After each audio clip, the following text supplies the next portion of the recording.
Imagine waking up tomorrow and discovering that a small island in the Pacific has just become the center of the most dangerous crisis in modern history. Warships move rapidly, dozens of fighter jets take off, military satellites detect missiles being prepared. In a few hours, the world's greatest military powers could be facing each other. On one side, the United States. On the other, China. And in the middle of it all, an island called Taiwan.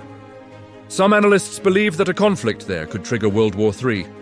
But the question is, how could a single territory plunge the entire planet into war? To understand this risk, we need to look at the map. Between the East China Sea and the South China Sea lies Taiwan, an island of about 23 million inhabitants. Today it functions as an independent country. But there is a problem. The Chinese government considers Taiwan a renegade province that must return to its control.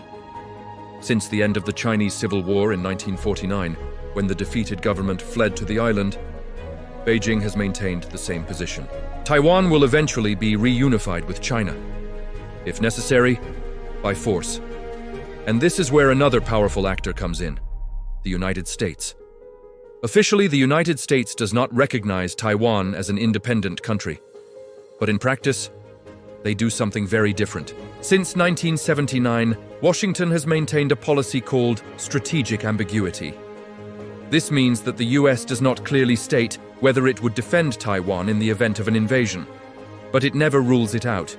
In reality, the United States sells advanced weapons to Taiwan, trains its military forces, and maintains a constant naval presence in the region. For Beijing, this is seen as direct interference. For Washington, it is a way to prevent an invasion, and this extremely fragile balance could break at any moment. Military experts point to some possible scenarios. The first is a naval blockade. China could surround Taiwan with warships and prevent the entry of food, oil, and supplies.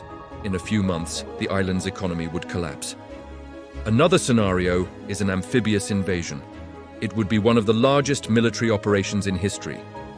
Thousands of ships would cross the strait under the protection of missiles.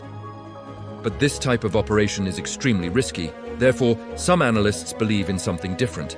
A swift attack with missiles and drones to destroy air defenses and military bases before Taiwan can even react.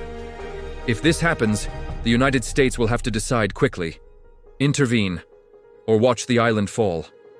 The real danger lies not only in the local war, it lies in the global alliances.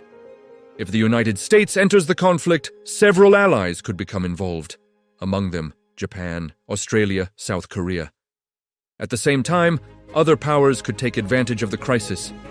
Russia, for example, could increase pressure in other regions.